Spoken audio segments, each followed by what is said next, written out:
केशवार्य कृपापात्रं धीशमादिगुणार्णवं श्रीशठारि यतीशानं देशिकेन्द्रमहं भजे रामानुजदयापात्रं ज्ञानवैराग्यभूषणं श्रीमद्वेङ्कटनाथार्यं वन्दे वेदान्तदेशिकं लक्ष्मीनाथसमारम्भां नाथयामुनमध्यमाम् अस्मदाचार्यपर्यन्तां वन्दे गुरुपरम्परां यो नित्यमच्युतपदाम्बुजयुग्मरुक्मव्यामोहतस्तदितराणि तृणाय मेने अस्मद्गुरोर्भगवतोऽस्य दयैकसिन्धोः रामानुजस्य चरणौ शरणं प्रपद्ये मातापिता युवतयस्तनया विभूतिः सर्वं यदेव नियमेन मदन्वयानाम् आद्यस्य नः कुलवतेर्वकुलाभिरामं श्रीमत्तदङ्घ्रियुगलं प्रणमामि मूर्ध्ना भूतं सरश्च महदाह्वय भट्टनाथ श्रीभक्तिसारकुलशेखर योगिवाहान् भक्ताङ्घ्रिरेणुपरकालयतीन्द्रमिश्रान् श्रीमत्पराङ्कुशमुनिं प्रणतोऽस्मि नित्यं वेदान्तदेशिकयतीन्द्रकटाक्षलब्ध त्रय्यन्तसारमनवद्य गुणं बुधाग्र्यं नारायणात् यतिदुर्यकृपाभिषिक्तं श्रीरङ्गनाथ यतिशेखरम् आश्रयामः। श्री लक्ष्मी नृसिंह दिव्यपादुका सेवक श्रीवंशटकोप श्री रंगनाथ यतीन्द्र महादेशिकाय नमः। ஆச்சரியமான திவ்ய தேசம். நம்ம யாத்திரையில 10 இடங்கள் சேவிக்க உள்ளோம். 10 இடத்துல குருக்ஷேத்திரம் சேவிச்சோம், கண்ணன் கீதை உரைத்த இடம். அடுத்ததாக கண்ணன் பிறந்த மதுரை, கண்ணன் வளர்ந்த ஆயர்பாடி, விருந்தாவனம். இதுக்கு இந்த விருந்தாவனத்தை பத்தி நான் ரொம்ப சொல்லலை, அதனால 2 வார்த்தையில சொல்லிட்டு போயிடுறேன். அங்க ஒரு ரங்கஜி மந்திர்னு போனோம். அங்க ஒரு பாகவதோத்தமர் வைகுண்டலோக மணிமண்டப மார்கதாயின் கைடுன்னு அமைஞ்சார். அவர் என்ன பண்ணார், 2 பக்கமும் பார்த்துட்டு துளசியை பாருங்க, ஏ ஹே துளசி ஜி, பிருந்தா ஹே துளசி, பிருந்தாவன் ஹே துளசி கா வன்னர். யோசிச்சு பாருங்க, துளசியை காலால மெரிக்கலாமா? டீல கொதிக்க விடலாமா? ஆத்துல எங்கேயாவது டீல எல்லாம் கொதிக்க விடாதீங்க துளசியை, பாவம் தவிப்போம். நிறைய பேர் துளசி கிடைச்சுடுத்துன்னு டீல கொதிக்க விடுவா, அது தப்பு. ஏதோ ஹமாம்ல போட்டு கொடுக்குறானா, வேற வழியில ஒன்றும் பண்ண முடியாது. அதனால டீல கொதிக்க விட வேண்டாம். ஒன்றும் துளசிய நம்ம காதுல வச்சுக்கிறது வழக்கம். அது ஒரு ரைட் ஹேண்ட் சைட் காதுல. புருஷாள் சின்ன சூக்ஷ்மம், அவ்வளவுதான் சொல்றேன், உங்களுக்கு தெரியாதது இல்லை. துளசியை பறிக்கும் போது அரையா பறிக்க கூடாது. பறிச்சுட்டு இலைய நுனிய பின்பக்கமா வச்சு காதுல வச்சுக்கணும். புருஷால் ரைட் ஹேண்ட் சைட். பெண்கள் பூ வச்சுக்கலாம். 1. 2வது, துளசியை நம்ம வாயில மென்னும் போது அதை கடிச்சு கொதறி அரைச்செல்லாம் பண்ணக்கூடாது. அவளை எப்படி நாக்குல சுழட்டி சுழட்டி கடிக்காம மென்னணும். நம்ம பரிசேஷனம் பண்ணும்போது அன்னத்தை பல்லுல படாம சேர்க்கிற மாதிரி சேர்த்துக்கணும். அது உட்காந்து மாடு அசை போடுற மாதிரி உட்காந்து அரைன்னு துளசி அரைக்க கூடாது, நம்ம வாயில மாட்டிட்டான்னு இருக்கிறதுக்காக. 1. துளசிக்கு பிருந்தான்னு பேர். பிருந்தாவனம்னா துளசி வனம்ங்கிற அர்த்தம் வந்துடுத்துன்னு வச்சுக்கோங்க. அப்படின்னா வனம் முழுக்க துளசி. பெருமாள் தன் காலால அழுத்தி அழுத்தி நடந்தாருங்கிற அர்த்தம் வந்துடும். அது தவறாயிடுமே. துளசிய காலால பெருமாள் மெரிப்பற தன்னுடைய பத்னியாச்சே, மெரிக்க மாட்டார். அப்படின்னா அர்த்தம் என்ன? வடதேசத்திலையும் ஈஸ்ட் பார்ட் ஆஃப் இந்தியாலையும் வகாரத்தை பகாரமா சொல்லுவா. நீங்க பாருங்க, சக்கரவர்த்தினே சொல்ல மாட்டாவா, சக்கரபொர்த்தின்பா. வித்யான்னு சொல்ல மாட்டா, வித்யான்னு தான் சொல்லுவா. அப்படின்னா பிருந்தான்னு சொல்றான்னா அது என்னவா இருந்திருக்கணும்? பிருந்தான்னு இருந்திருக்கணும். அததான் தேசிகன் எடுக்கிறார். வந்தே விருந்தாவனச்சரம் வல்லவீஜன வல்லபம்னு எடுக்கிறார். விருந்தான்னு சொன்னா துளசின்னு கிடையாது. நன்னா இதை கேட்டுக்குங்க. இதெல்லாம் சாதாரண உபன்யாசத்துல புஸ்தகம் படிச்சுட்டு சிடி கேட்டுட்டு உபன்யாசம் சொல்றவாள்லாம் சொல்ல மாட்டா, காலக்ஷேபம் கேட்டுட்டு சொல்றவாதான் சொல்லுவா. விருந்தான நெருஞ்சி முள் அப்படின்னு அர்த்தம். முள்ளுக்கு விருந்தான்னு பேர். முள்ளு நிறைந்த காடுக்கு விருந்தாவனம்னு பேர். ஏன் சுவாமி விருந்தாவனத்துல முள்ளே பார்க்கலையேன்னா இப்போ விடுங்க, இப்போ எதையுமே பார்க்க முடியறது இல்லை. ஆனா விருந்தாவனம்னா முள்ளுவனம். கோகுலத்துலதான் ஆயர்பாடி மக்கள் வசித்து வந்தார்கள். ஆனா பூதனா, சகடாசுரன், திருணாவர்த்தன் இத்தியாதி அசுரர்கள் வந்த உடனே யசோதைக்கும் நந்தகோபாலனுக்கும் நம்ம குழந்தை இங்க பயமா இருக்கே, குழந்தைய வச்சுக்கிறதுக்கே வேற ஊருக்கு நகர்ந்துள்ளாமா சொல்லுவா ஹிஸ்டரியில. Tughlaq was indeed demented, for he changed his capital from Delhi to Daulatagiri by moving the blind, the lame and the deaf அப்படின்னு ஒரு ஸ்டேட்மெண்ட் ஹிஸ்டரியில உண்டு. ஆனா இவ க்ஷேமத்துக்காக மாத்தினா. பெருமாளுக்கு ஏதாவது ஆயிட போறதேங்கிறதுக்காக கோகுலம்ங்கிற Ayarpadi headquarters number 1 headquarters 2க்கு மாத்தினுட்டா. அதுக்கு தான் விருந்தாவனம்னு பேர். உடனே ஒரு கேள்வி வந்தது, சுவாமி காடு முழுக்க முள்ளா இருக்கே, முள்ளுல போய் நாம எப்படி வசிப்பதுன்னு. உடனே அந்த பாகவதாள்லாம் என்ன பண்ணாலாம், கண்ணனுக்கு எங்கேயாவது குத்திட போறதும் அவன் தவழ போறானேங்கிறதுக்காக கையில போய் ஒவ்வொரு முள்ளா எடுத்துட்டாலாம். ஆனா மறுபடியும் அந்த இடத்துல முள்ளு வந்துருமோனோ. இப்ப என்ன பண்றது அப்படின்னா, கிருஷ்ணர் என்ன சொன்னார், கவலைப்படாதே நான் நடக்கிறேன்னு சொல்லி அவர் நடந்து நடந்து நடந்து முள்ளெல்லாம் புல்லாக்கிட்டார். அதனாலதான் கிருஷ்ண கர்ணாமிரதத்துல லீலாசுக்கர் எடுக்கிறார், மந்தம் மந்தம் மதுர நினதைர் வேணுமா பூரயந்தம் பிருந்தம் பிருந்தாவனுபுவிகவாம் சாரயந்தம் சரந்தம் சந்தோ பாகே சதமகம் மகத்வம்சினா தானவானாம் ஹந்தாரம் தம் கதையரசனே கோபகன்யா புஜங்கம்ங்கிறார். அதனால கண்ணன் நடந்து நடந்து விருந்தன்னு சொல்லக்கூடிய முல்லை புல்லாக்கி விட்டான். அதனாலதான் விருந்தாவனம் இவர்களால் பிருந்தாவனம்னு சொல்லப்படுறது ஒண்ணு.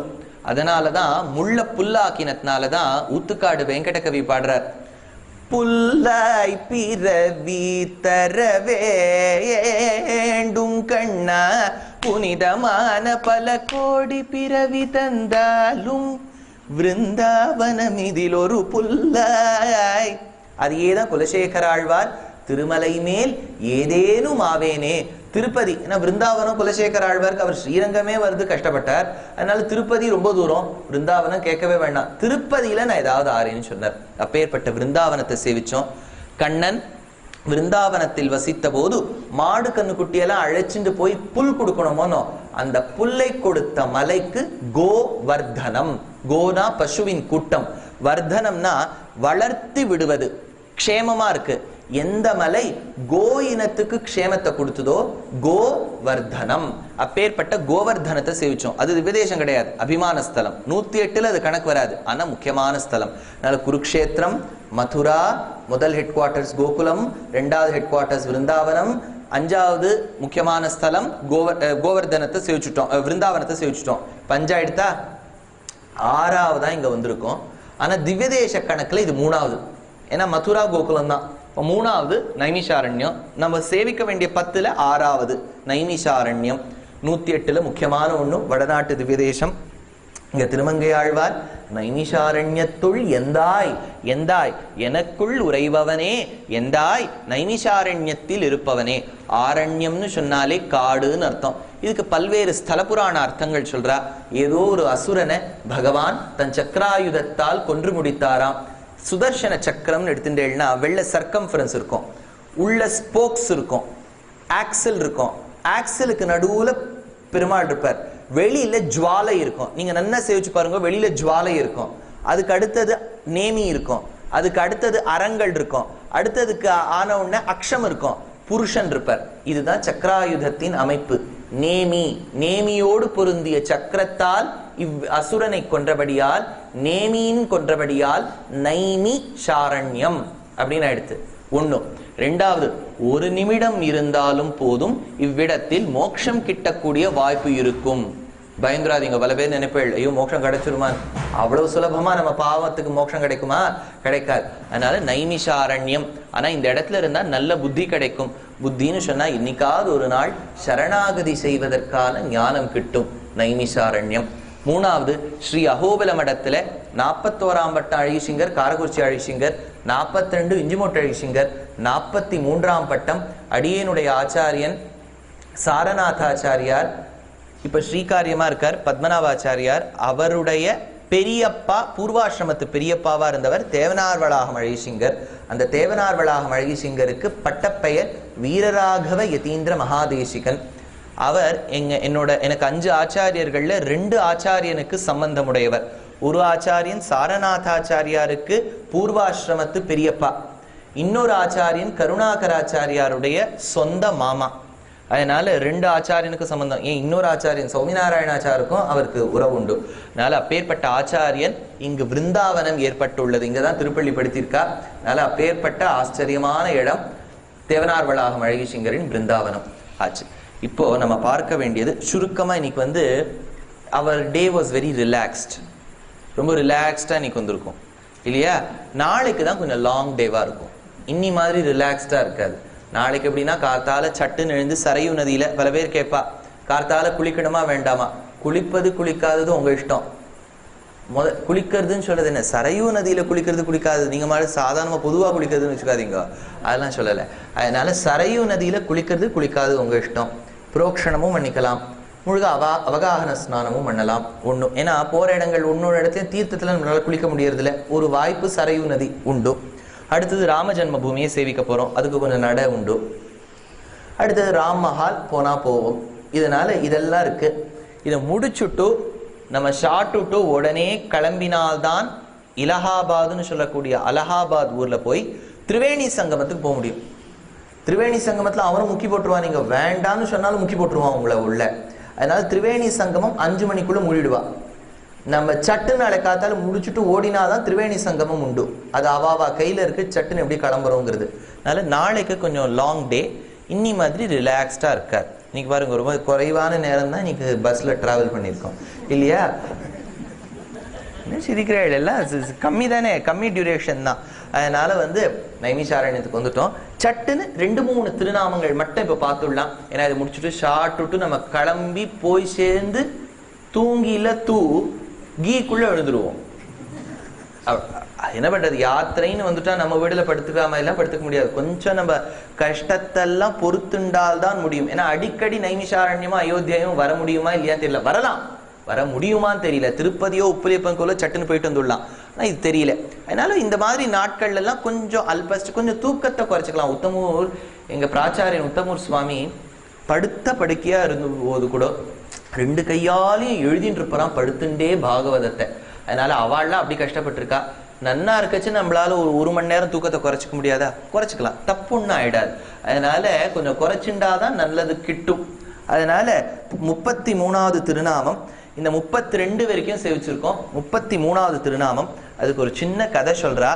இந்த கதையில என்னன்னா ஏகநாதர் அப்படின்னு சொல்லிட்டு ஏகநாதர் நம்ம சொல்றோம். ஏக்நாத் அப்படின்னு அபங்க சம்பிரதாயத்தை சொல்லுவா. துக்காராம், ஏக்நாத், இது ஒரு அபங்கில தானே முடிச்சோம். ஏகநாதர் வீட்டுல காண்டியான்னு சொல்லக்கூடிய ஒரு சர்வெண்ட் இருந்தான், வேலைக்காரன். தினமும் அவருக்கு அவர் கீழே பாட்டமும் படிச்சுட்டு நிறைய அவனா சேர்ந்துனான். நான் உங்களுக்கு எல்லா தளிக கைங்கரியம் பண்றேன், நீங்க கஷ்டப்பட வேண்டாம்லாம் சொன்னான். இப்ப ஏகநாதர் வீட்டுல ஸ்ராத்த காரியம் வந்துடுத்து. ஸ்ராத்த காரியம் வரும்போது ஒரு பலாப்பழத்தை எடுத்துன்னு வரணும், பெரிய பலாப்பழத்தை எடுத்துன்னு வரணும். அதனால ஒரு ஹரிஜன் கிட்ட சொல்லி வச்சிருந்தார், நான் பலாப்பழம் எடுத்துக்கிறேன். வீட்டுக்கு போயிட்டு இருக்காரு, இன்னும் அவன் வரவே இல்லை எடுத்துன்னு பலாப்பழத்தை. அதனால ஏகநாதர் அவன் வீட்டுக்கு போய் தேடி போறார். தேடி போகும்போது அவன் வீட்டு வழியா கிடக்கும்போது ஜன்னல் வழியா கேட்கிறார். அந்த ஹரிஜனுடைய பத்னியும் குழந்தையும் அழறா. இன்னைக்கு அந்த ஏகநாதர் வீட்டுல ஸ்ராத்தம் நடக்கிறது, சொஜ்ஜி எல்லாம் பண்ணுவா, ஆச்சரியமா இருக்கும். சுங்கம் எல்லாம் பண்ணுவா, எள்ளூருண்ணை பிடிப்பா, ரொம்ப நன்னா இருக்கும். அவள்லாம் எப்படி சாப்பிட்றா, நமக்கு அதெல்லாம் கிடைக்காம போறதேன்னு நினைக்கிறார்.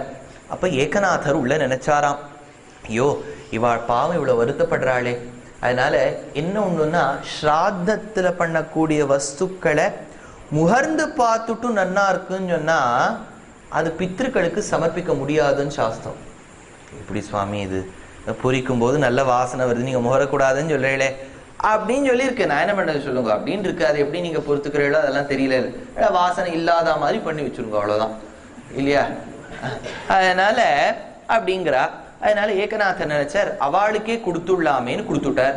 இது அப்படியே அந்த வில்லேஜ்ல ஒரு பெரிய இஷ்யூ ஆயிடுது. என்னது, இது ஹரிஜனுக்கு போய் கொடுத்துட்டாரேன்னு ஏகநாதரை ஒதுக்கி வச்சுட்டா. ஏகநாதரை ஒதுக்கி வைக்கிற சமயத்துல காண்டியா பார்த்தான், ஐயோ இன்னைக்கு கூட்ட பிராமணாலாம் யாரும் போஜனத்துக்கே வரமாட்டாளே அப்படின்னு. நீங்க எந்த ஊருக்கு போனேன்னாலும் அந்தந்த சொல்லுவா, பிராமண் பூஜா பாட் கேலியே பைசா தோ, ஒரு அச்சித்திரம் ஒரு மந்திரம் சொல்ல சொல்லுங்க. மந்திரத்துக்கு அந்த முழு மந்திரத்துக்கே அர்த்தம் தெரியாது. அதனாலதான் ஒரு விதத்துல இந்த சொசைட்டியில இந்த டிமார்கேஷனும் ரிசர்வேஷனும் வரதுக்கு காரணம் நம்மளே ஆயிட்டோம். நம்ம ஓரளவுக்கு சாதாரணமான ஆச்சாரத்தை கடைப்பிடிச்சிருந்தோம்னு வச்சுங்கோ, யாரும் நம்மளை கேள்வி கேட்க மாட்டா. சும்மா காரியமே இல்லாமல் காரணமே இல்லாமல் பிக்ஷை எடுப்பதால் தவறு வந்துடுது. அந்த காலத்தை பவதி பிக்ஷாந்தேகின்னு கேட்டா, வேதம் சொல்லிட்டு கேட்டா, அதனால அவ கொடுத்தா. வேதத்துல எவ்வளவு அக்ஷரங்கள் இருக்குன்னே நமக்கு தெரியாதுங்கிற பட்சத்துல எப்படி நான் பிராமணன் அந்தடன்னு சொல்லிக்க முடியும்? அதனால நம்மளே ஒரு விதத்துல காரணமாயிட்டோம்னு நான் சொல்லுவேன், தப்பா எடுத்துக்காதீங்க, அதுதான் சத்தியம். அதனால பிராமணர்கள் யாரும் வரல. காண்டியா கிட்ட கேட்டார் ஏகநாதர், நீ உட்காந்துக்கிறியாப்பான்னு. ஓ உட்காந்துக்கிறேனேன்னு சொன்னார். உட்காந்துட்டார். உட்காந்துன உடனே ஊர் மக்கள்லாம் அப்படி இப்படி இப்படி இப்படின்னு பேசிண்டா. இதே சமயத்துல இந்த ஊர் மக்கள்லாம் என்ன பண்ணா, நம்ம நேரம் வந்து கங்கா கிட்ட போகலாம் அப்படின்னு சொல்லிட்டு போயிருக்கா. அக்ரஹாரத்தை சேர்ந்தவர்னு ஏகநாதனும் காண்டியாவோட கிளம்பியிருக்கார். காண்டியாவோட கிளம்பும் போது நேரம் அந்த இதுக்கு போயிருக்கார். பேர் என்ன, கங்கை தீரத்துக்கு போகும்போது நம்ம போவோமே வாரணாசி இலஹாபாத், இப்பவே சொல்லி வச்சுடுறேன். அங்க போனோம், இதை விழணுமா அதை விழணுமா 3 விழணுமா 4 விடமான்னு கேட்காதீங்க. நம்ம ஆத்மாவை பெருமாள் கிட்ட விட்டா போறோம். அதை நம்ம விட கத்துக்கணும் இல்லையா? பலாப்பழத்தை விட்டேன், பீன்ஸை விட்டேன், கேரட்டை விட்டேன், இதெல்லாம் விட்டு என்ன பிரயோஜனம்? ஆத்மாவை அவர்கிட்ட கொடுத்தாதானே முக்கியம். ஆத்மா அவர்கிட்ட கொடுக்காமல், பரசமர்ப்பணம் பண்ணாமல், சரணாகதி செய்யாமல், பலாப்பழத்தை விட்டேன், நாவல் பழத்தை விட்டேன்னா, நாவல் பழத்தை விட்டா அவருக்கு என்ன லாபம் சொல்லுங்க? நீங்க யோசிச்சு பாருங்களேன். ஒன்னே ஒண்ணு, இப்ப நீங்க you turn it this way. பல காலமா விட்டுன்னு வந்துட்டு இருக்கா. பல பேர் சொல்லுவா, நான் காசிக்கு போய் நாவல் பழத்தை விட்டேன். விட்டதுனால இப்ப என்ன? அவருக்கு ஒரு லாபமும் இல்லை. பெருமாள் நாவல் பழத்தை சாப்பிட்டு என்ன பண்ண போறார்? நீர் விட்டதுனால என்ன? நமக்கு என்ன சொல்லுங்க? அதனால ஆத்மாவை விட்டா அவருக்கு சந்தோஷம். நம்மளுடைய குழந்தை நம்ம கிட்ட வருதே, அதுதான் அவருக்கு முக்கியமாக. இதை விட்டா அத்தை விட்டா இந்த விஷயங்களுக்கெல்லாம் ரொம்ப அதனால்தான் உங்க ஆத்து குழந்தைகள்லாம் கேட்கறது, ஏமா இந்த மாதிரி ரிச்சுவல்ஸ்னு பண்ற? நம்மளும் ஒரு விதத்துல இந்த மாதிரி காரணமாயிடுறோம். தப்பான இதெல்லாம் சொல்லி, வேண்டாத இதெல்லாம் சொல்லி அது கேட்கறது. கிம்மி ரெஃபரன்ஸுங்கிறது ரிசர்ச் பேப்பர்லாம் பப்ளிஷ் பண்றது. பிள்ளை அம்மா கிட்ட கேட்கறது ஷோமி ரெஃபரன்ஸ். அதெல்லாம் கேட்டா சாமி கண்ணை குத்தோன்னு சொல்லிவிடுவோம். எந்த சாமி இதுக்கும் கண்ணை குத்தி இருக்கு? குத்துறதா இருந்தா முதல்ல போக வேண்டிய கண்ணு நம்ம கண்ணா தான் இருந்திருக்கணும். பண்ண தப்புக்கள்லாம் எல்லா கண்ணும் போயிருக்கணும். நீ ஒன்றும் அதெல்லாம் கண்ணெல்லாம் குத்த மாட்டேன். வேண்டாத கேள்விகள், வேண்டாத விஷயங்களுக்கெல்லாம் நம்ம போகவே வேண்டாம். அதனால கங்கை கரைக்கு போனார். அந்த இடத்துல குஷ்டரோகி ஒருத்தன் வந்தானா. ஏகநாதர் காலில் விழுந்தாராம். சொன்னாராம், ஏகநாதரே, எனக்கு கனவுல பாண்டுரங்கன் பிரத்யக்ஷமானார். உன் குஷ்டரோகம்லாம் தீரணும்னா ஏகநாதன் ஒருத்தன் வருவான். ஏகநாதன் வீட்டுல இருக்கக்கூடிய காண்டியா என்பவன் தான் நான். அதனால அவன் பண்ணிருக்கிற கைங்கரியத்துல ஒரு பலன் என்கிட்ட கேளுனாலாம். ஏகநாதர் கிட்ட போய் கேட்டார். ஏகநாதர் சொன்னார், புண்ணியத்தை கொடுத்தோன்னார். காண்டியாவை தேடி போனார். இந்த குஷ்டரோகி காலை பிடிச்சுண்ட அந்த காண்டியா மறைஞ்சு போயிட்டார். இது பக்த விஜயத்துல எழுதியிருக்கா. எதுக்குன்னா, தன்னுடைய அடியவர்களுக்கு பெருமாள் தானே வந்து கைங்கரியம் செய்து அவர்களை உகப்பிப்பான். He will please his devotees by doing service to him. அதனால்தான் துர்வாச மகரிஷி அம்பரீஷனை படுத்தும் போது சக்கராயுதம் துரத்தின்றே போறது. சக்கராயுதம் போன உடனே அந்த துர்வாசன் ஓடி போறான் பெருமாள் கிட்ட. அப்போ பெருமாள் சொன்னாராம், அகம் பக்த பராதீனஹா. எல்லாரும் நினைச்சுக்கிறா பக்தர்கள் எனக்கு அடங்கினவான்னு. தவறு துர்வாசா, நான் தான் பக்தர்களுக்கு அடங்கியவன். யோகி ஹிருத்யானம் வந்தே விஷ்ணும் தானே நம்ம சொல்றோம். யோகிகள் மனசுல தங்குபவன். விஷ்ணு சித்தர்னு பேர் பெரியாழ்வாருக்கு. விஷ்ணுவின் சித்தத்தில் இவர் இருந்தாரா, இவர் சித்தத்தில் விஷ்ணு இருந்தாரான்னு வியாக்கியானம். அதனால பெருமாள் சொன்னார், அகம் பக்த பராதீனஹா. பெருமாள் ஒரு பக்தனும் அவனுக்கு நான் தொண்டு செய்ய வேண்டும்னு காத்துருப்பான். அதனால எவன் ஒருவன் தன் பக்தனின் பக்தியும் ஆராதனமும் பூர்த்தி அடைய வேண்டும், பக்திக்கு இடைஞ்சல் இருக்கக்கூடாது நினைச்சு கைங்கரியம் பண்றானோ அவனுக்கு பர்த்தா அப்படின்னு பேர். நேத்து வரைக்கும் நம்ம பார்த்தது பாவனை. அதனால நேத்து என்ன பார்த்தோம்? நாரசிம்ஹா வபுகு ஸ்ரீமான் கேசவஹா புருஷோத்தமஹா சர்வஹா ஷர்வஹா சிவஹா ஸ்தாணுஹு பூதாதிஹி நிதிரவ்யயஹ சம்பவஹ பாவனஹா. இப்ப நம்ம பார்க்க வேண்டியது பர்த்ரா. பர்த்ராங்கிற திருநாமம் பர்த்தான்னு சொல்றோம். அத பர்த்ரே அப்படின்னு நாமாவளியில சொல்லணும். அதனால இந்த பர்த்ரே நமஹா அப்படிங்கிறவரை சொன்னா என்ன நடக்குங்கிற, நல்ல கைங்கரியம் செய்பவர்கள் கிட்டுவார்கள். நமக்கு கைங்கரியம் செய்ய வேண்டிய புத்தி வரும். ரெண்டும் இருக்கணுமோனோ.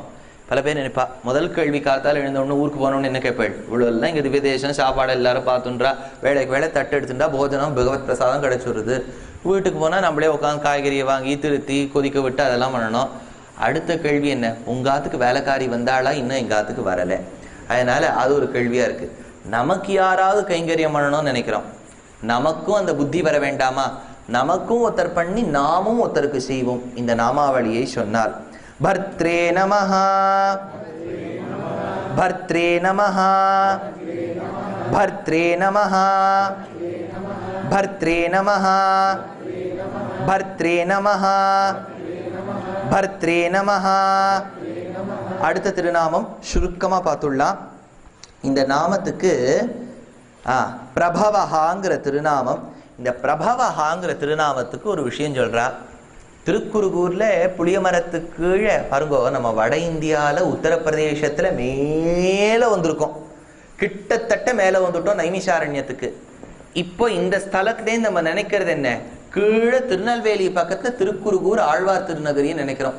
மணவாள மாமனிகள் எடுத்தார், உண்டோ வைகாசி விசாகத்துக்கு ஒப்பொரு நாள், உண்டோ ஷடகோபர்க்கு ஒப்பொருவர், உண்டோ திருவாய்மொழிக்கு ஒப்பு, உண்டோ ஆழ்வார் திருநகரிக்கு பார்தனில் ஒக்குமூர் அப்படின்னு கேட்டார். அந்த காலத்து சம்பிரதாயத்துல திருநகரின் பேர், ஆழ்வார் பிறப்பதற்கு முன்பு ஆழ்வார் திருநகரின் பேர் இருந்திருக்க முடியாதுன்னு ஸ்ரீநகரின்னு சம்ஸ்கிருதத்துல அதுக்கு பேர். தமிழ்நாட்டில் சென்னப்பட்டினத்தில் கூட ஒரு இடம் இருக்கு, ஆழ்வார் திருநகர்னு பேர் அதுக்கு. அதனால இது நம்ம சொல்றது ஆழ்வார் திருநகரி. இந்த திருநகரியில இருந்தவர் ஷடகோபனான மாறனான நம்மாழ்வார். நம்மாழ்வார் புளிய மரத்து பொந்துல இருக்கார். அவர் சொல்லிகிட்டே இருப்பார். சிஷ்யரான திருக்கோளூரை சார்ந்த மதுர கவிகள் ரொம்ப அழகா அது எழுதிட்டே வருவார். எக்ஸாமினேஷன்ல ஒரு கான்செப்ட் உண்டு, ஸ்கிரைப் அப்படின்னு பேர். வேணும்ட்டே சில பேர் கை கால் உடச்சுருவா, உட்காத்தி வச்சு அவர் எழுதும்பா. ஆனா அது சிஸ்டம் என்னன்னா procedure, you have to record that. அதுக்கு போர்டு எக்ஸாமினேஷனாக ரெக்கார்ட் பண்ணி தான் வைக்கணும். அதனால மதுர கவிகள் எழுதிட்டே வருவார். ஆனால் மதுர கவிகளுக்கு ஒன்றும் பாசுரத்தை புரிஞ்சாதான் எழுதுவார். முதல்ல இவர் சொல்லணும், அவர் கேட்டுன்னுட்டு புரிஞ்சுன்னு அதை எழுதணும். எழுதிண்டே வர ஒரு இடத்துல வந்தது, கிருஷ்ண பரமாத்மாவை நினைச்சார். பிறந்தவாரும் வளர்ந்தவாரும் அப்படின்னு நினைச்சார் நம்மாழ்வார். பிறந்தவாரும் வளர்ந்தவாரும் நினைச்சார். அடுத்த வரி சொல்லணும். மதுர கவிகள் என்னன்னு காது அப்படி மேல பார்த்த நம்மாழ்வார் சுருண்டு விழுந்திருக்கார். ஏன்னு கேட்டா, பிறந்தவாரும் வளர்ந்தவாரும், பிறந்தவாரும் வளர்ந்தவாரும்னா கண்ணன் தேவகிக்கு திருமகனாய் அவதரித்தான். எப்பேற்பட்ட சம்பவம் அது. அன்னைக்கே நம்ம சேவிச்சோம். கிருஷ்ண ஜனனம்ங்கிற சம்பவத்துல தமத்புதம் பாலகமம்புஜீக்ஷணம் சதுர்புஜம் சங்ககதாரியுதாரியுதம் ஸ்ரீவத்ஸலக்ஷ்மம் கலசோபி கௌஸ்துபம் பீதாம்பரம் சாந்திரபயோதி சௌபகம் மகார்ஹ வைடூர்ஹே கிரீட குண்டலத்விஷா பரிஷ்வக்த சஹஸ்திர குந்தளம் உத்தாம காஞ்சி கத கங்கணாதிபிர் விரோச்சமானம் வசுதேவம் ஐக்ஷத. வசுதேவர் அப்பேற்பட்ட திருஷ்யத்தை கண்டாரே. அயோத்தியால போய் ராமரை சேவிக்க போறோம். நம்ம சகுண பிரம்ம பராத்பர ராம்னு இருக்கு இல்லையா, கேள்விப்பட்டிருக்கீங்களா? சகுண பிரம்ம பராத்பர ராம் காலாத்மக பரமேஸ்வர ராம். அந்த ஸ்கிரிப்ட் எல்லார்கிட்டயும் இருந்தா ரெடியா வச்சுக்கோங்க, நாளைக்கு கார்த்தால நம்ம ஒரு வாட்டி படிச்சுடலாம். ஏன்னா முழு ராமாயணமும் அதுல கம்ப்ளீட்டா வந்துடும். அடியன் ஒரு வாட்டி ரகுவீர கத்தியத்தையும் சேவிச்சுடுறேன். டக்கு டக்கு நாளைக்கு சேவிச்சுட்டோம்னா முழு ராமாயணத்தை கேட்ட மாதிரியும் இருக்கும். ஆனா இதுல ஒண்ணும் பாடும்போது நீங்கள்லாம் பிரபலம் எம்எஸ்லாம் பாடி இது ரொம்ப ஃபேமஸ் படுத்திட்டா, அதுல சுத்த பிரம்மம்னு வரும். சுத்த பிரம்மம்னு பாடக்கூடாது. ஏன்னா டெக்னிக்கலி இட் இஸ் ராங். சுத்த பிரம்மம்னா ஒண்ணுமே இல்லாத பிரம்மம்னு அர்த்தம். நீங்க உடனே சுத்தம்னா கிளீனினஸ்ன்னு எடுத்துக்காதீங்க. அந்த சுத்தம்ல ஸ்வச் பாரத்தை, அதனால அந்த சுத்தம்லாம் அங்க வராது. சுத்தம்னா ஒண்ணுமே இல்லைன்னு அர்த்தம். அத்வைத சம்பிரதாயத்தை பிரம்மத்துக்கு குணமே கிடையாதுன்னு அர்த்தம். அப்படி இல்லை, சகுண பிரம்ம பராத்பரராம், எல்லா நல்ல குணங்களையோடையும் கூடியவனே. சகுண பிரம்ம பராத்பரராம்னு முதல் வார்த்தையை மாத்திக்கோங்க, பாக்கி எல்லாம் சேம். அதை நாளைக்கு சேவிப்போம். எதுக்கு சொல்ல வந்தேன், அதுல வரும் பித்ருவாக்கிய பரிபாலனராம், அப்பா பேச்ச கேட்டவனேன்னு வரும். சாஸ்திரத்துல அப்பாவுக்கு முக்கியமான ஸ்தானம் இருந்தாலும் அம்மாவுக்கு தான் உயர்ந்த இடம்னு சாஸ்திரம் சொல்லிடுது. 100 times mother is greater than ஃபாதர்னு அது சொல்லியிருக்கு. நம்ம அதெல்லாம் கேள்வி கேட்க முடியாது. அதனால அது சொல்லியிருக்கு, மாதா பித்ராசி பூயாம்சி கர்மண்யாவாரபதே. அதாவது பிதாவை விட அம்மாவுக்கு 100 மடங்கு உரிமை ஜாஸ்தியான். அப்பா போய் வீட்டுல கேட்கிறார், நாளைக்கு எக்ஸாம் படிச்சுட்டியா? குழந்தை பதில் சொல்லணும்னு அவசியம் இல்லை சாஸ்திரப்படி, அம்மா கேட்டா சொல்லணும். அதனால அம்மாவுக்கு அவ்வளவு உரிமை இருக்கு பிள்ளை கிட்ட. அதனால தமிழகத்திலயும் நம்ம அப்படி சொல்லிட்டு இருக்கோம். அதனால அம்மாவுக்கு அப்பேற்பட்ட உரிமை இருக்கு. அதனால பாடும்போதே தசரத சுப்ரஜாராமன் பாடல, கௌசல்யா சுப்ரஜாராமன். ஆனா அமிச்சு வச்சவ தசரதர் தான், அவர் தானே பாடி இருக்கணும், பாடல. ஆனா ராமருக்கு பிறந்தவுடன் அவர் 12 வருஷம் ஆகி 12வது வயசுல விஸ்வாமித்திரர் கூட்டு சீதையோட கல்யாணம் பண்ணி வச்சு, சீதையோட அவர் சௌக்கியமா 12 வருஷம் இருந்து 24வது வயசு முடிஞ்சு 25வது வயசு பிராரம்பத்துல அப்பா சொல் கேட்டு காட்டுக்கு போனார். அப்பாவை விட பல மடங்கு உயர்ந்தவள் தாய், தாய் சொல் கேட்டு தேவகியின் சொல்லை கேட்டு பிறந்த உடனேயே கிருஷ்ணர் பின்னாடி இருந்த 2 கையை மறைச்சுன்னு விட்டார். தேவகி, ஏண்டா பின்னாடி இந்த 2 கையெல்லாம் வேண்டாண்டா, அண்ணா வந்துருவான், கையை மறைச்சுக்கோ அப்படின்னு விட்டா. மறைச்சுன்னு விட்டார். பிறந்த உடனேயே அம்மா பேச்ச கேட்டார். 25வது வயசுல அப்பா பேச்ச கேட்டார். பிறந்த உடனேயே கேட்டது வசதியா, 25வது வயசுல கேட்டது வசதியா? அம்மா பேச்சு கேட்டது வசதியா, அப்பா பேச்சு கேட்டது வசதியா? அதனால கிருஷ்ணாவதாரம் வசத்தின்னு சொல்லிடுவா. அதனால அப்பேற்பட்ட கிருஷ்ணாவதாரத்தை ரசிச்சோம். கிருஷ்ணர் பிறந்தார். இப்பேற்பட்ட சம்பவத்தை நினைச்சாரான் நம்மாழ்வார். ஐயோ, எங்களுக்காக நீ பிறந்தாயே. நல்லா ஒண்ணு புரிஞ்சுக்குங்க. அவதாரம் அப்படின்னா என்னன்னா சிம்பிள் மீனிங். அவதாரஹான்னா மேலேந்து கீழே இறங்கிறதுக்கு அவதாரம்னு பேர். The process of descending from top to bottom is called அவதாரம்.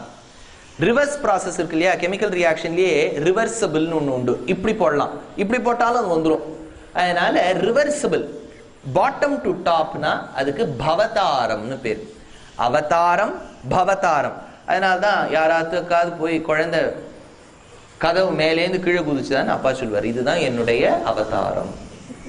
மேலேந்து கீழே குதிக்கிறது இல்லையா, அவதாரம்னு பேர். அதனால அவதாரம்ங்கிறது அது ஒண்ணு. ரெண்டாவது, பெருமாள் இதுக்கு அவதாரம் பண்ணணும். எல்லா இடத்துலயும் இருக்காரு, விஸ்வம் விஷ்ணுன்னு இருக்காருன்னா இதுக்கு நம்மள ஈடுல ஒரு திருஷ்டாந்தம் எடுக்கிறார். உடைமைக்கு ஒரு முழுக்கு, உடையவனுக்கு பல முழுக்குன்னு சொல்றார். இது ஒரு சின்ன சம்பவம் சொன்னா புரிஞ்சிடும். அதோட இந்த உபன்யாசத்தை நிறுத்திக்கலாம். என்னன்னா, ஒரு வீடுல தம்பதியினர் இருக்கா. அவளுக்கு ஒரு பிள்ளை, பாலும் தயிரும் கொடுத்து வெண்ணையும் கொடுத்து வளர்த்த செல்லப்பிள்ளை. அந்த செல்லப்பிள்ளைக்கு கல்யாண வயசாகிடுத்து. பக்கத்து கிராமத்துலேருந்து மனாட்டு பெண்ணை கூட்டுன்னு வந்தா. மனாட்டு பெண்ணை கூட்டுன்னு வந்து அந்த பெண்ணை வச்சுருக்கா. பிள்ளை வந்து வேலைக்கு போயிட்டு வரான். மத்தியானம் கணத்துலேருந்து பெண்ணு ஜலம் எடுக்கிறது. அவாத்துல பரம்பரையாக ஒரு முக்கியமான ஒரு சொத்து, ஒரே சொத்து அவாத்து குடம். அந்த குடத்துக்கு இவ்வளவுதான் நொக்கு இருக்கணுங்கிறதுல அவ்வளோ நொக்கு. இந்த குடத்துல எல்லாம் டிங்கரிங்னு ஒன்று பண்ணுவா. அந்த காலத்தில் ஸ்டீல் பாத்திரம்லாம் கொடுக்கும்போது டிங்கரிங்னு ஒன்று பண்ணுவா. பார்த்துருக்கா? கும்போணத்தில் பெரிய தெருன்னு ஒன்று உண்டு, பிக் ஸ்ட்ரீட்னு பேர். அந்த பிக் ஸ்ட்ரீட் ஓரத்தில் ஈய சொம்பு விற்பான். அந்த இடத்துல நீங்கள் ரைட் எடுத்தீங்கன்னா டிங்கரிங் ஷாப்னு உண்டு. அதில் வாங்கின ஈய பாத்திரத்துலலாம் விகே, எம்கே, எஸ்கேன்னு போடுவா. இன்னொரு ஓர்புடி எடுத்துன்னு போயிடக்கூடாதுங்கிறதுக்காக எல்லாம் இந்த டிங்கரிங்னு பேர். தேசிகன் எடுக்கிறார். கபாலத்தில் ஒரு டிங்கரிங் நடந்திருக்கான். பிரம்மா என்ன பண்ணியிருக்கார், இதுக்கு இப்படி எழுதி வச்சிருக்கார், 350 கிலோமீட்டரை இது 14 மணி நேரம் வரும் பாரினிக்குன்னு எழுதி வச்சிருக்காரு. வரும், அதாவது எல்லாம் இருக்கும் சுவாமி, நம்ம பிராரப்த கர்மா தான். 350 கிலோமீட்டருங்கிறது எவ்வளோ தெரியுமோ? மெட்ராஸ்லேருந்து பெங்களூரை விட 25 கிலோமீட்டர் ஜாஸ்தி. 4 மணி நேரத்தில் 4.5 மணி நேரத்தில் நீங்கள் சதாப்தியில் போயிட்டு வந்துடலாம். ஆனால் நம்ம போயிருக்கோம்னா பிராரப்த கர்மா தான். இவ்வளோ கர்மாவை தொலைச்சிருக்கோம், நம்ம சந்தோஷப்படணும். இன்னைக்கு எவ்வளோ கர்மா தொலைஞ்சிருக்கோம்? 13 மணி நேரத்தில் கர்மாவை தொலைச்சிருக்கோம். இதெல்லாம் இருக்கு. அதனால பெருமாள் எழுதி வச்சிருக்கார் கபாலத்துல எழுதி வச்சுட்டு பெருமாள் என்ன ஓப்பனா விடலை. ஓப்பனா விட்டுதான் நமக்கு தெரிஞ்சு போயிட்டு இருக்கோம். மூடி வச்சு விட்டார். அதை தேசிகன் எடுக்கிறார். விலுப்த மூர்தன்ய லிபிக்கிரமாணாம்னு எடுக்கிறார். தல்லெழுத்துன்னு ஒன்று எழுதி வச்சுட்டார். அதனால சொல்லுவார் தலையில எழுத்தும்பா. டிங்கரிங் தானே அது. அதனால சொல்ல வந்தேன், அப்பேற்பட்ட ஒரு சம்பவம். அதனால தலையில எழுத்துன்னு ஒன்று இருக்கு. அந்த குடத்துல தீர்த்தம் எடுக்கணும்னு அந்த மனாட்டு பெண்ணு போயிருக்கு. அது என்ன மாதிரி கொஞ்சம் அசடு, அப்படியே டபக்குன்னு உள்ள விட்டு கொடுத்து குடத்தை. சில பேருக்கு எடுக்கிற சாமர்த்தியம். பாலக்காட்டுக்கெல்லாம் போனேன்னா அவள் ரொம்ப அழகா எடுப்பா. ஏன்னா ஒரு வீட்டிலே கிணறு இருக்கும், கிணத்துல தீர்த்தம் இருக்கும். ரெண்டும் இருக்கே. இப்போ மெட்ராஸ்ல கிணறு இருக்கு, தீர்த்தம் இருக்க மாட்டேங்கிறதே. நீங்க தீர்த்தம் பாருங்கோம்பா, அது எங்கேயோ கீழே பார்த்தா பலி சக்கரவர்த்தி வீட்டை தொட்டுட்டு வந்துடும் போல இருக்கு. அதனால பல பேர் வீட்டுல மூடிடுறா. இப்பதான் கிணறை மூடி வீடு கட்டிடுறா. பாலக்காடுல எப்படின்னா வெள்ளம் இருக்கு பாருங்கோ அப்படின்னு பார்த்தா அதுக்கு முண்டு எடுத்துடலாம் அந்த வெள்ளத்தை. அப்படி இருக்கும் வெள்ளம். அதனால அது உண்டு. ஆனா பாலக்காடுல ஒரு விசேஷம். ஏன்னா அடிக்கடி அடியன் பாலக்காடுக்கெல்லாம் ஒரு அக்ரஹாரத்துலையும் போய் உபன்யாசம் பண்றது விட்டு கார்த்தாலும் நீங்க பார்த்தேன்னா குடத்துல ஜலம் எடுத்து முதல்ல தென்னை மரத்துக்கு தீர்த்தத்தை விடுவா. ரெண்டாவது பூமிக்கு விடுவா. மூணாவது தான் வீட்டுக்கு எடுத்துன்னு போவா. அதுல ஒரு தர்மம் வச்சிருக்கா. அதனால அப்பேற்பட்ட அந்த கணத்துக்குள்ள அந்த குடத்தை விட்டுடுத்து அந்த பொண்ணு. அது என்கே ஸ்விம்மிங்கும் வராது, நோ ஸ்விம்மிங். அது ஃபிளிப்ஸ், அவர் பேர் என்ன அமெரிக்கன் ஒருத்தர் இருக்காரு, ஃபிளிப்ஸ் தானே அவர் பெரிய ஆள். அவர் ஃபிளிப்ஸ் மாதிரியும் ஸ்விம் பண்ண தெரியாது. அதனால மாமியார் கொஞ்சம் அந்த காலத்து மாமியார். அதனால தான் அந்த காலத்து மாமியார்ட்ட இந்த காலத்து மாமியார்னு உள்ள போக வேண்டியதான் மிரட்டினா. அதனால அந்த காலத்து மாமி அவர் சொல்லிவிட்டா, you have to come inside only with குடம். மாட்டு பொண்ணு என்ன பண்ணிவிட்டு அது துவைக்கிற கல்ல உட்காந்து வீட்டுக்காரர் 6 o'clock பிரீஃப் கேஸோட வெள்ளேன்னு வரார். முன்பக்கத்தேன்னு கொல்லபுரத்தை பார்க்குறாரு. அந்த காலத்து வீடெல்லாம் உங்களுக்கு தெரியுமே, முன்னாடிலேன்னு பார்த்தா பின்னாடி பழக்கடை தெரியும். அதனால ஓடி வந்தேன்னு வாட் ஹேப்பன் அப்படின்னு கேட்குறாரு. குடம் இஸ் இன்சைட் அப்படின்னு. உடனே அவர் கொஞ்சம் ஸ்விம்மிங்ல எல்லாம் கெட்டிக்காரு. அதனால என்ன பண்ணார், அந்த காலத்து கும்போணத்தில் இருக்க வழக்கம் ஸ்விம்மிங் போடுவோம். ஏன்னா அரசலாறு முடி கொண்டால தான் போய் குளிப்பா. குளிச்சுட்டே நீச்சல் கற்றுருவா. தனியாக போய் ஒரு ஸ்விம்மிங் பூலில் ஒரே குளத்துல அதே தண்ணி 2 மாசமா 2000 பேர் குளிச்சு அப்படி இருக்காது. அது ஓடிண்டே ரன்னிங் வாட்டர்ல ஸ்விம்மிங் கத்திப்பா. அதனால போய் குதிச்சு விட்டார். குதிச்சு போய் முழுக்கு போட்டார். ஹி செட், நான் இப்போ ஒரு கயர் அட்டாச் பண்ணியிருக்கேன், ஆற்றுல இருக்கக்கூடிய ஒரு ஸ்டீல் ரத்னா ஸ்டோர்ஸ் ஸ்டீல் குடத்தை அட்டாச் பண்ணியிருக்கேன், அதுக்குள்ளே இந்த குட்டி குடம் தான் வாத்து குடம், அது போட்டு அனுப்புறேன், நீ எடுத்துக்கோமா அப்படின்ட்டு. உள்ளே போனார், முழுக்கு போட்டார், போட்டு அந்த குடத்துக்குள்ளே போட்டு அமிச்சார். அவள் ஏதோ குடம் வருதுன்னு மேலே பார்த்தா அன்னைக்கு போட்ட சோப் டப்பா வருது. ஃபர்ஸ்ட் சோப் டப்பா, 2வது முழுக்கு போட்டார் அலுமினியம் பிளேட், 3வது முழுக்கு போட்டார், அப்பதான் போட்ட சின்ன குடம் கிடைச்சது. இதுலேருந்து என்ன தெரியறதுன்னு நம்பிள்ள ஈடுல போட்ட வஸ்து ஒரு வஸ்து தான். ஆனா அது ஒரு வாட்டி தான் முழுக்கு போட்டுது. இப்போ குடம் உள்ள விழுந்ததே ஒரு வாட்டி தான் முழுக்கு போட்டுது. ஆனா அந்த குடத்தை உடையவன் அவன் எவ்வளவு வாட்டி முழுக்கு போட்டான். அந்த மாதிரி ஜீவாத்மான்னு ஒன்னும் சம்சாரம்ங்கிற கிணறுல விழுந்துட்டான். அதை எடுக்கிறதுக்காக பகவான் ஒரு முழுக்கு போட்டு எடுத்தாராம். மத்ஸ்யாவதாரம்னு ஒரு முழுக்கு போட்டாராம். 2வது முழுக்கு போட்டாராம் கூர்மாவதாரம்னு ஒரு முழுக்கு போட்டாராம். அதனால உடைமைக்கு ஒரு முழுக்கு, உடையவனுக்கு பல முழுக்கு. அதனால பகவானுடைய அவதாரத்தை நினைச்சாலே போருமாம், பல பாவங்கள் தீருமா. அதனாலதான் பகவத்கீதையில அர்ஜுனனை பார்த்து கிருஷ்ணர் சொல்றார், ஜன்ம கர்மச்ச மே திவ்யம், என்னுடைய ஜன்மமே திவ்யமான ஜன்மம், அதை நீ நினைச்சியானாலே போரும். நினைச்சால் அதுதான் beauty. If you think of it, that is more than enough to eradicate. ஸ்மரணம். அதனால்தான் பிரகலாதன் அப்பாவை பார்த்து சொல்றான், ஸ்ரவணம் கீர்த்தனம் விஷ்ணோஹோ ஸ்மரணம், நினைச்சா போருமா. அந்த ஸ்மரணம் யார பண்ணணும், பிரபவனான பகவான பண்ணணுங்கிறது தான் அடுத்த திருநாமம். இந்த திருநாமத்தை ஒரு வாட்டி சொல்லிடுவோம். பிரபவாய நமஹ, பிரபவாய நமஹ, பிரபவாய நமஹ, பிரபவாய நமஹ, பிரபவாய நமஹ, பிரபவாய நமஹ.